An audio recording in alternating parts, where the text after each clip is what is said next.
1947 میں ہندوستان کی تقسیم نے تاریخ کا ایک اہم لمحہ نشان زد کر دیا۔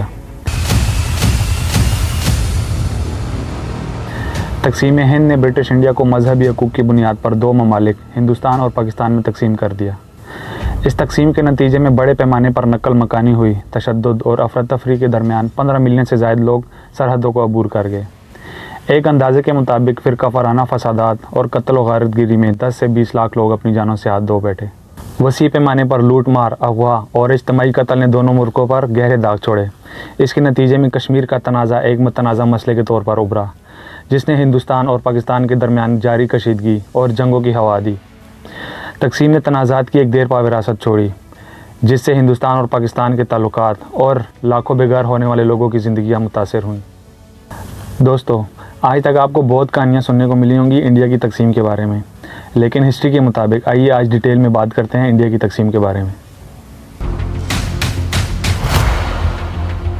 20ویں صدی کے شروع میں سیاسی اور سماجی تقسیم کی وجہ سے ہندوؤں اور مسلمانوں کے درمیان فرقہ وارانہ کشیدگیوں میں اضافہ ہونے لگا۔ 1906 میں آل انڈیا مسلم لیگ مسلمانوں کے حقوق کے لیے قائم کی گئی تھی، جس میں ایک علیحدہ قوم پر زور ڈالا گیا تھا، اور بعد میں 1930 تک علامہ اقبال، جو کہ ایک فلسفی شاعر تھے، انہوں نے ایک الگ مسلم ریاست کا نظریہ پیش کیا، جس نے تقسیم ہند کی نظریاتی بنیاد رکھی۔ اور محمد علی جناح، جو کہ آل انڈیا مسلم لیگ کے رہنما تھے، انہوں نے اس بڑھتی ہوئی فرقہ وارانہ کشیدگیوں اور مسلم خود مختاری کے مطالبات سے متاثر ہو کر ایک الگ مسلم ریاست کے خیالات کو بیان کرنا شروع کیا۔ اس مملکت پاکستان میں آپ کا تعلق کسی بھی مذہب، ذات یا عقیدے سے ہو، مملکت کا اس سے کوئی سروکار نہیں۔ اور 1940 میں لاہور قرارداد، جس کو ہم لاہور ریزولوشن بھی بولتے ہیں، وہ منظور کروائی گئی، جس میں اس نظریے نے ایک باقاعدہ شکل اختیار کی۔ اس لاہور ریزولوشن میں ہندوستان کے شمال مشرقی اور مغربی علاقوں میں تمام مسلمانوں کے لیے ایک الگ اور آزاد ریاستوں کا مطالبہ کیا گیا تھا۔ اور جوہر لال نہرو، جو کہ انڈین نیشنل کانگریس کے سینئر رہنما تھے، انہوں نے ایک متحد اور آزاد ہندوستان کی پرزور وکالت کی۔ وہ محمد علی جناح کے ساتھ بھی ہندوستان کی تقسیم میں عدم اتصادم کرتے رہے۔ 1942 میں ہندوستان چھوڑو تحریک چلائی گئی، جس کی قیادت انڈین نیشنل کانگریس نے کی۔ اس تحریک نے برطانوی حکومت پر بے پناہ دباؤ ڈالا اور ہندوستان میں برطانوی حکومت کے خاتمے کے مطالبے کو بڑھایا۔ 1940 تک فرقہ وارانہ کشیدگی عروج پر پہنچ چکی تھی، اور مسلم لیگ نے ایک الگ مسلم ملک کے مطالبے کے لیے ڈائریکٹ ایکشن ڈے کا مطالبہ کر لیا تھا۔ ڈائریکٹ ایکشن ڈے کا مطلب ہوتا ہے کہ انہوں نے ہڑتالوں کا انتخاب کر لیا تھا۔ اس نے بڑے پیمانے پر فرقہ وارانہ فسادات کو جنم دیا، جس نے ہندوؤں اور مسلمانوں کے درمیان گہرے ہوتے ہوئے فرق کو اجاگر کر دیا تھا۔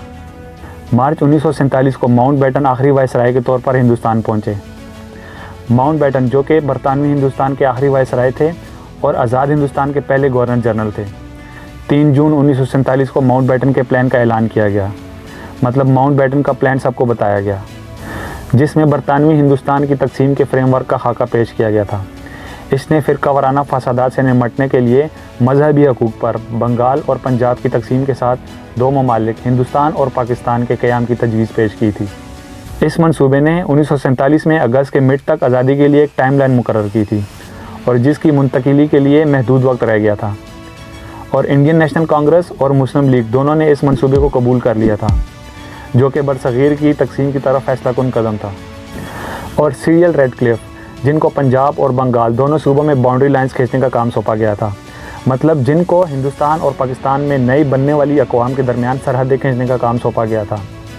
سیریل ریڈ کلف کے پاس بالکل بھی زمینی نالج نہیں تھا، اور بالکل نالج نہ ہونے کے باوجود انہوں نے صرف 5 ہی ہفتوں میں باؤنڈری لائنز کھینچ لی تھی۔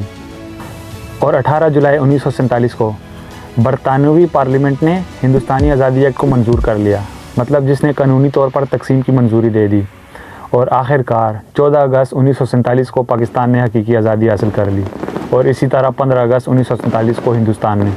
آپ سب آزاد ہیں اپنے مندروں میں جانے کے لیے، آپ سب آزاد ہیں اپنی مسجدوں میں جانے کے لیے۔ اور بھارت کے لیے نئی دہلی اور پاکستان کے لیے کراچی میں نئی حکومتیں مقرر کی گئی، اور اس کے ساتھ ہی مسلح افواج، بیوروکریسی اور قومی اثاثے بھی تقسیم کیے گئے، اور اس کے ساتھ ہی بہت پیمانے پر ہجرت ہوئی، جن میں ہندو اور سکھ ہندوستان چلے گئے اور مسلمان سارے پاکستان آ گئے۔